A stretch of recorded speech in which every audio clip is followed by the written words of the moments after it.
locally produced farm radio show with agricultural news, information, interviews, in-depth weather, and more.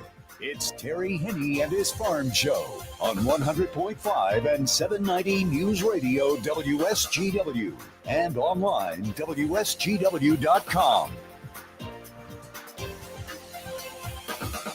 A mostly sunny good morning to you. I hope your day is going well for you, wherever you might be. Terry Henne here at Radio Center, along with Matthew Lester. Looking at the sunshine once again, a very summer-like day yesterday, and looks like we've got one on tap for today as well. Very quiet overnight, a little bit of fog in some areas, and cool in some spots as well. As a matter of fact, over in Mount Pleasant, they dropped down to 48 last night. Ithaca was at 46. Bay City, you dropped down to 41 overnight last night. Midland looking at 46. West Branch at 44. Bad Axe at 46. Caseville, right next to the water, only dropped down to 57. Sandusky was at 53. And the cold spot here in the Great Lakes Bay area in Michigan's thumb was Caro. They dropped down to 37 overnight last night. So if you were in some of those spots in Michigan's thumb and you thought maybe you could see your breaths a little bit, the chances are you might have. Again, with 37 in Caro, there's undoubtedly a number of locations all around the thumb that drop down into that upper 30s area as well. We owe it all to a high-pressure system. We've been talking about it. That dome just keeps sitting right where it's at, drafting some northeast, east breezes, as well as some very mild temperatures and totally clear skies. Now, the reason why the temperatures are as mild as what they are, even with a north breeze, is we do have a big dome, an overhead dome, that's situated in the Ohio River Valley and the Tennessee Valley. That high is not going anywhere, and it looks as though it'll continue to influence our weather, even though the temperatures will drop just a little bit, because a fairly dry cold front is going to be dropping down through the state. We mentioned it yesterday that it was going to cover at least the northern third of the Lower Peninsula. Looks as though there might even be a chance, ever so slight, but a chance of a sprinkle here and there in the Great Lakes Bay area, especially to the west of Saginaw, the northwest of Saginaw. So I'm looking at the Midland area, possibly the Auburn area, and then Mount Pleasant over in Gratiot County. But again, very spotty. The chances are not good. The chances are very good that your back porch is not going to get wet at all. Remnants of a tropical storm, Mario, are off the west coast of Mexico. Looks as though that system is breaking down as we speak. It is going to be pushing some flooding rains into Southern California as well as Arizona. Now, they can pick up 2-3 inches of rain and it's flooding for them. That's just how unusual it is. They can't handle a whole lot of rain without there being quite a bit of flooding. The other part, just on the East Coast, is continuation of that coastal low, which is off the coast of southeastern Virginia. Very rainy skies all across that region over the past couple of days, and that's going to continue. Virginia Beach yesterday, within the last 24 hours, has picked up over 7 inches of rain because of that coastal low. And that low is, quite frankly, not going anywhere soon as well. Eventually, it will be breaking down. So as we approach the weekend, they're not going to see the effects of it anymore. But there is going to be a system that's currently out in the Atlantic.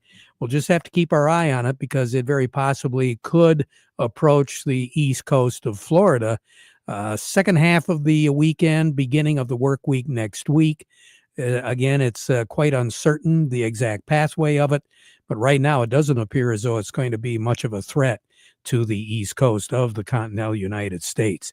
Matthew, we're off to a running start. We were a little chilly. Where are we at right now, temperature-wise? Currently, over at the airport, it's sunny at 70 degrees. Over in Midland, it's sunny at 72. Here, Radio Center, it's sunny also at 70. We have calm winds, and our pressure's at 30.16, and it's steady. If we do get any wind at all, it is going to be coming out of the north, but under 10 miles per hour. And we're looking for that wind to shift just a little bit Southeasterly tonight, becoming southwesterly after midnight tonight. But again, very light in nature, 5, 6, 7 miles per hour. That's going to be it. Now, during the day tomorrow, the winds are going to be changing a lot more northerly and northwesterly. Maybe pick up about 3 to 4 miles per hour, but that's going to be about it. We're looking tomorrow with a northwest wind about 10 miles per hour, and it'll become northeasterly tomorrow night into the day on Friday. So right now, we're looking at mostly sunny skies. 82 is our projected high. A light breeze, that's going to be it.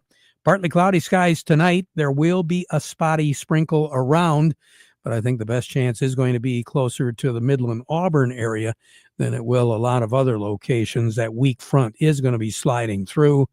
Again, very weak and not much of any moisture associated with it. Some of the forecasts aren't even looking for anything at all, looking for clear skies tonight.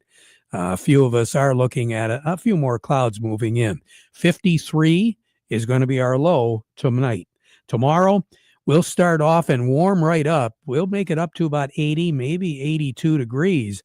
But then that frontal system will have moved through, and we're going to be looking at a light north breeze, and the temperatures will be falling as we go into the afternoon. Probably about 75, 76 degrees to finish the day off tomorrow after our high temperature, which will be reached right around the noon hour, possibly maybe 1 o'clock. 55 for a low tomorrow night. Again, a northeast breeze, about 10 miles per hour. Friday, sunshine. High pressure over eastern Tennessee. That's where it's going to be. But because that frontal system will have moved through, 73 is all the warmer we're going to be looking at for a high on Friday, which is average for this time of the year. We should be at 73. Looking for partly cloudy skies on Friday night, so a nice night for any of the outdoor activities and the viewing of those activities. Partly cloudy skies with a low of about 56. On, I should say on Friday, right around 50, maybe 51, 52. Saturday is when we warm up at night. Saturday, partly cloudy skies, but mostly sunny, 78 for a high, 56 for a low on Saturday night. Then on Sunday, right now they've still maintained that chance of precipitation late in the day on Sunday and Sunday night. Middle 80s for a high on Sunday, 62 for a low on Sunday night with that chance of rain showers. And the rain shower activity is going to continue, the chances of it. A little bit better chance on Monday morning, but still there will be a chance during the day on Monday, coupled with partly cloudy skies. We're looking for a high temperature of 80 on Monday, 60 for a low on Monday night. There still will be a chance of some showers around on Monday. And then on Tuesday, we'll have partly cloudy skies. But once again, there will be a chance of seeing some shower activity after a high of 80 and a low of 58. Still that chance of rain. But again, to take us all the way through the end of the month, quite a bit below average for this time of the year when it comes to the precipitation. And the temperature is going to be much above normal for this time of the year. Normal high for this time is 73 in the afternoon and 51 at night. The record high in the state, 93, that was set back in 1906. The record low, 33, set in 1959. And a year ago today, 84 was our high, 54 was our low. We picked up no precipitation, and for the month of September, we were about a third of an inch. So far, we've picked up a little bit better than an inch out at MBS International Airport for the month of September. The driest ever September was set in 2002 when we had just a little bit over 0.4 of an inch. And normally for this time of the year, we should be looking at a little bit better than 2 8/10 of an inch of rain for the entire month. So we've got a little ways to go in September to pick up on some of those precipitation amounts. More on the weather as we go through the broadcast. Standing by, Matthew, who do we have today? Coming up next, we have Cody Harris from Star of the West, and we also have Doug Klein from Oppenheimer. But before we get to them, we want to remind you the weather forecast brought to you by the folks at Nutrien Ag Solutions. Nutrien Ag Solutions has the local expertise to recommend the corn, soybean, and other seed products that are the best fit for your field. Plus, unparalleled agronomic support with products and services to unlock yield potential and improve crop performance from planting to harvest. Ask about our financing options to help you get more from every acre and lead the field. Visit your local Nutrien Ag Solutions branch or go to nutrienagsolutions.com. They say there's a secret to growing a great crop. At Nutrien Ag Solutions, they beg to differ. It all starts with a strong foundation, and when it comes to fertilizer, there's no question that Titan XE drives dry fertilizer performance. They've been unlocking the potential in every prill of dry fertilizer with biocatalyst technology for over a decade. Visit lpi.ag/Titan or contact your Nutrien Ag Solutions crop consultant to drive your crop's potential today. Farm Service brought to you today by the folks at RoofMax. AskBenHow.com. That is the website. You know, if you've got an aging roof, don't even think about replacing it until you have a chance to talk to Ben. Real simple to do. 989-859-6751. Or as I said before, AskBenHow.com. Get a free roof assessment scheduled. Take a look at it. He'll be more than happy to tell you what is going on with your roof. And if the roof looks just fine and there doesn't really seem to be any reason to be concerned, he'll tell you. If you need a new roof, he'll tell you that. If the third option works for you, and that is your roof looks all right, there's a few things we should be taken care of, and we can do that. And then we'll apply RoofMax, the process, because what RoofMax does is it restores the flexibility and extends the life of your roof. Remember, just like you maintain your equipment, like you maintain everything that you use, don't forget to maintain the roof. You'll save thousands of dollars in one big headache if you talk to Ben at RoofMax. Safe, it's quick, there's a transferable warranty involved. Again, a little care today can save you a whole lot more tomorrow. Just askbenhow.com, 989-859-6751. I did, and I'm very happy that I did. Let's take a look and see what's going on in Chicago, and in particular on the board at Star of the West. Cody Harris joining me right now. Cody, good morning. How are you? Doing well. How you doing this morning, Terry? Hey, not too bad. You know, you've had well, at least last week you had good luck. Yeah, and I think I might have burned it all up last week. We're kind of having a quiet day here today. Everything's kind of trending towards the downward side. So I will say the first couple of days this week of trading, we've actually seen positive across the board. So I don't know if this is maybe a little pullback from some good news or maybe some changing aspects in the market, but definitely drew the short straw today. Sounds like Cody syndrome to me. Soybeans, the last time I looked, they were down a nickel in Chicago. What, any particular reason why? Yeah, I think looking at the soybean market, that's getting driven by the soybean oil market. It seems like there's a lot of uncertainty. The EPA is working towards its final renewable fuel obligation number under the RFS standard. I think I was looking at earlier this week. I think they proposed two options, about 100% and 50%. And they also stated that they're looking to take recommendations on other percentages for that renewable fuel obligation. So I think there's just a lot of uncertainty in that market, and that's causing the soybean oil futures market to be down here kind of moderately today. I think they're actually down for the first time in 5 days, and it's kind of sucking the soybean market down. Then in addition to that, on the soybean side of things, we're just on the cusp, on the leading edge of some South American soybean planting. So I think, yeah, a lot of traders kind of watching that to see how that kind of goes, and maybe just taking a little pressure off here today just to see how that all turns out. I was just kind of curious. I know the wheat has been really bouncing around, and right now it's in the red. What are you hearing as far as our planting intentions playing a part, or we haven't gotten there yet? Well, I know for the last, I would say few weeks here, at least specifically at Star, I feel like that's a typical day-to-day conversation with growers here on kind of what they're thinking as soybean harvest approaches quickly and guys trying to really figure out what they're going to do as far as planting intentions.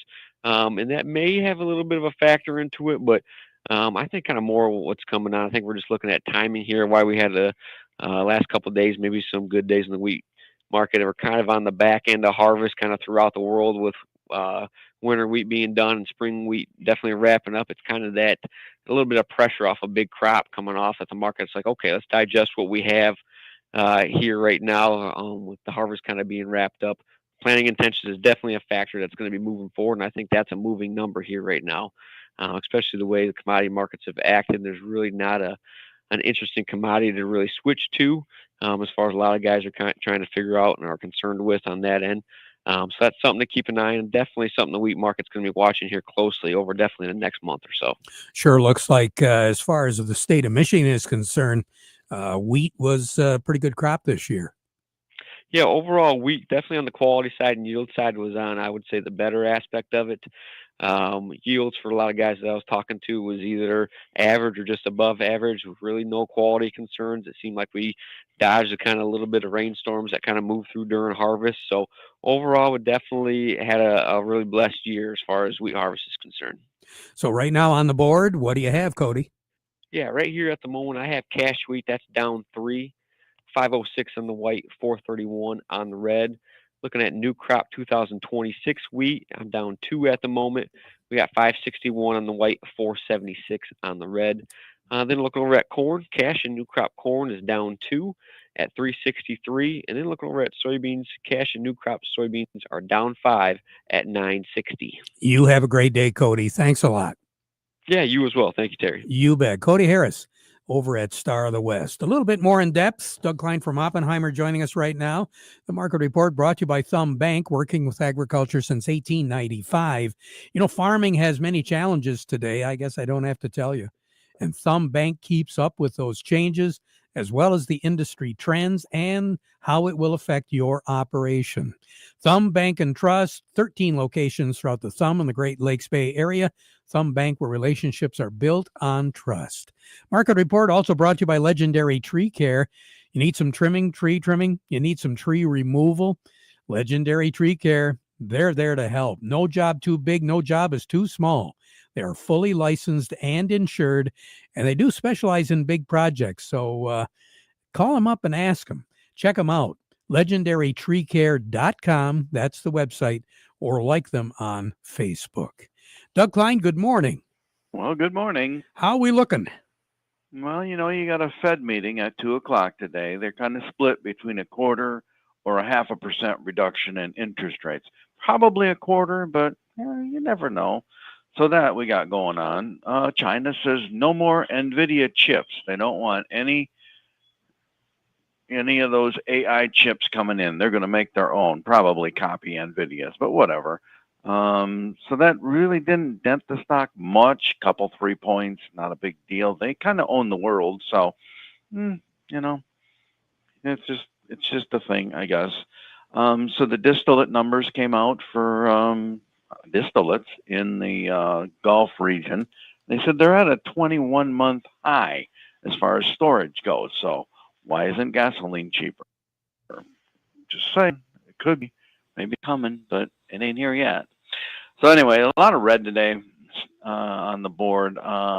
Just the Dow is up 0.5%. The S&P's down 0.1%. The Nasdaq's down about 0.5%. So we'll see what happens at 2. Here's your numbers. The December corn is 427 3/4, down 1 3/4. March corn 446, down a penny. November soybeans 1044.5, down 5 1/4. The January soybeans 1063 3/4, down 5 1/2. December wheat is 531, down 3, and March wheat 549 1/4, down 2 1/2. Crude oil is 63.57, down 25 cents. Heating oil 235.01, down 3.5 cents. Gasoline is 197.56, down 0.5 penny. Natural gas is 337.5, up 2 cents. Over to currencies, Canadian dollar, U.S. dollar buys $1.3764 Canadian. That's up 26 ticks. The dollar buys 146.36 yen. That's down 12 ticks. The euro's at 118.42, down 24 ticks. And the dollar's at 96.74, up 11 ticks. All the metals are down today, about 1%, other than gold. Gold is $36.91.80, down $3.90. Silver's $41.98, down 57.5 cents. Platinum's $13.98.80, down $20.50. Copper's at $457.65, down 5.7 cents. Yeah, I'm just kind of curious. I know that quite a few of the banking institutions are already lowering their interest rates. Yeah, I saw that. Yeah, I would think they're thinking more along the lines of 0.5% than 0.25%. They're going to go out on a limb. Put your money down and make your bets. There you go. Spin that wheel. Doug, thank you. Okay. All right, talk to you later. Doug Klein over at Oppenheimer. Farm Service brought to you today by the folks at the Frankenmuth Bank. They're ready to help with lines of credit, equipment loans, financing for purchasing land, credit cards, and more. Check them out. See how they could become, if they aren't already, your hometown financial solution. Check them out by going online at frankenmuthcu.org or stop by any of their conveniently located offices, and they've got a whole bunch of them out there to chit-chat. Frankenmuth Credit Union. When we return, Scott DeVries will be joining us from Nutrien, but first this. It happens after every commercial building gets built. That looks great, boys. Wow, what a change. The owners are going to be thrilled. Even after cleaning out the garage or shed. That leftover scrap metal can be a burden, but it doesn't have to be, and it can make you some cash. Rifkin Scrap Iron and Metal is a metal recycling company that'll pay you cash and recycle your metal for the future. Rifkin Scrap Iron and Metal also makes it easy. We can provide containers for industrial manufacturing facilities and small specialty shops for moving and storing scrap metals. Looking to scrap a vehicle? We got you. Rifkin Scrap Iron and Metal in Saginaw, just north of the Dow Event Center. Also located in West Branch, 1 mile off I-75 and M76. Schedule a car pickup or check metal prices now at rifkin-co.com. Rifkin Scrap Iron and Metal, recycling today for tomorrow. Friday, bonus pricing has been extended at Rifkin Steel. Farm Service brought to you today by the folks at the Freeland Bean and Grain, your Dairyland Seed headquarters. Got some plans of what you're going to do for fall, maybe some putting wheat in, maybe some cover crop, whatever. Vic Huffer, he's got answers to the questions you might have as you get ready to prepare that land for not only fall planting, but also spring of next year. Serving you is their business, and they've been doing it since 1983, Freeland Bean and Grain. Scott DeVries joining us right now from Nutrien Ag. Scott, good morning. How are you? I'm doing wonderful. It's a beautiful day. Boy, it sure is. There's a few people complaining about the dry weather, but overall, I think everybody is happy they can get some work done.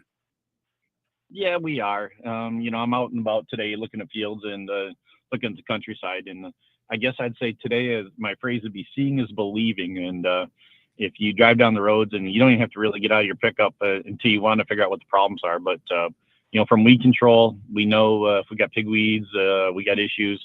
We can see them coming through this fall. We know what we need to change for next year. But like our corn, we got corn that's really healthy, Spartan green doing really well. And we got corn that's getting hit pretty hard from diseases, whether it's tar spot, blights, rust, things like that. And some of them stocks are going to be cannibalized pretty quick. So I think growers seeing what's going on from the road, get out there and take a look and work on things. Sugar beets, we see sugar beets all over the board for disease control as well. So, what do we need to change for next year? It's that time of year. Maturing of the crop, Scott, the corn and the soybeans, what do you think? We're maturing. We're coming right along this dry weather. I think we have some, instead of natural maturing, hitting straight up maturity wise, we have a little bit of premature drying from just drought stress. So stress is going to make us go a little bit light and, maybe not get all that top end fill that we had in some of these areas that looked really good early on, or we were fortunate to get the rain. But, we're going to play the cards that Mother Nature deals us, and a little bit of difficulty every day, but we always get through it. Getting ready for what? Cover crop, maybe some wheat suggestions?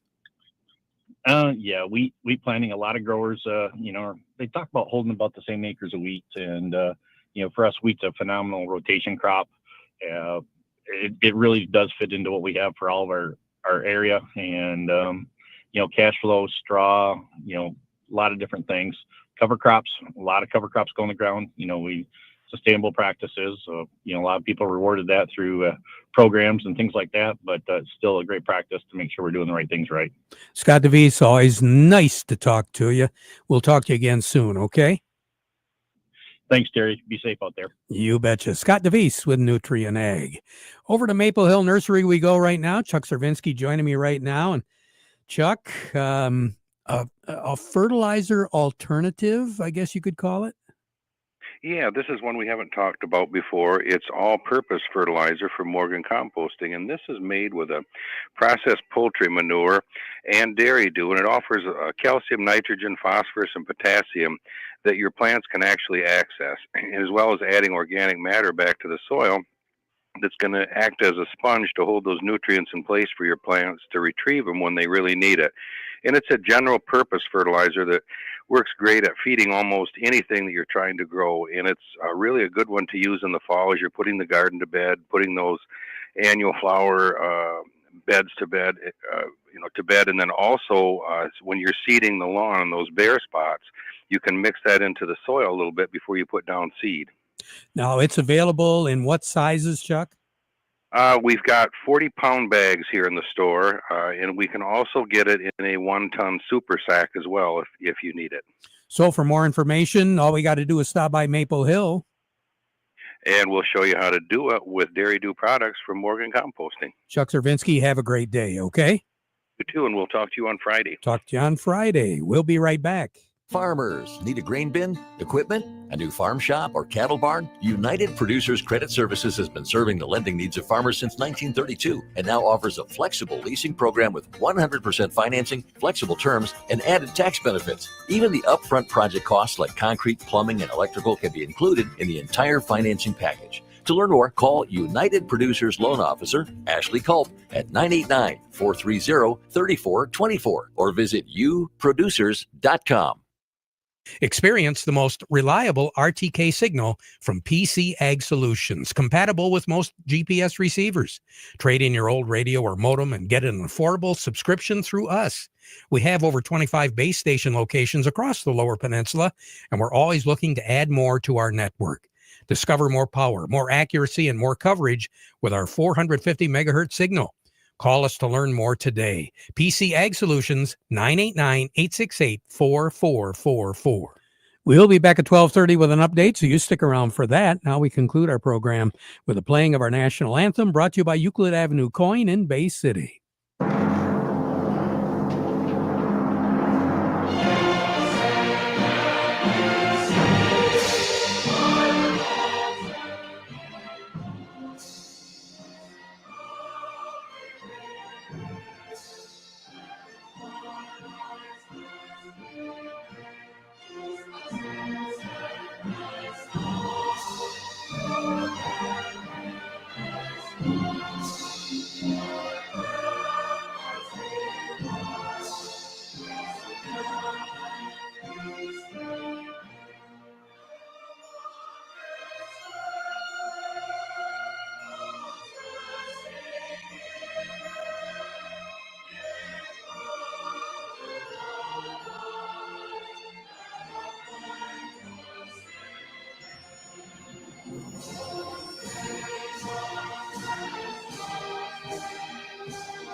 Broadcasting from the Stormmaster Exterior Studios, WSGW, Saginaw, Bay City, Midland, WSGW-FM, Carlton.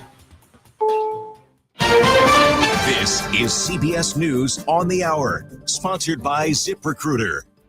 I'm Steve Kathan. Health Secretary Robert F. Kennedy Jr. has told Congress he did not tell his CDC chief to approve vaccine recommendations without studying evidence and said he could not trust her. Now she's telling her side of the story. Fired CDC Director Susan Manaras stuck by her decision not to rubber stamp vaccine recommendations without